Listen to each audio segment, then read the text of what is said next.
तेजस्विनी के छारा पौडी खेल्नै आउनु हजुरलाई आउँछ आउँछ मलाई आउँछ नलाउनु नलाउनु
বিবেক পেঙ্গানি তিনি হলেন একজন নেপালি ইনফ্লুয়েন্সার।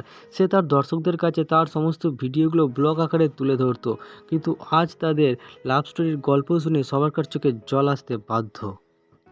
বিবেকের স্ত্রী সৃজানার সাথে বিবেকের পরিচয় হয় 2015 সালে কোনো একটা পার্টিতে। তারপর সেখান থেকে তাদের বন্ধুত্ব শুরু হয়। তারপর তারা সিদ্ধান্ত নেয় যে বিয়ে করবে। কিছু বছর পর তারা বিয়ে করে। তাদের বিবাহ জীবন সুখে শান্তিতেই চলছিল। তারপর বিবেক তার কাজের ক্ষেত্রে বাইরে চলে যায়। সেখান থেকেই তাদের জীবনের মোড় একদম ঘুরে যায়। বিবেকের আস্তে আস্তে মাথা যন্ত্রণা করা, ঠিকমতো হাঁটতে না পারা, এইসব জিনিসকে বিবেক প্রথমে গুরুত্ব না দিলেও যখন সে মেডিকেল চেক আপ করে তখন সে জানতে পারে যে তার ক্যান্সারের 3rd স্টেজ চলছে আর খুব শীঘ্রই সেটা 4th স্টেজের মধ্যে ঢুকতে চলেছে।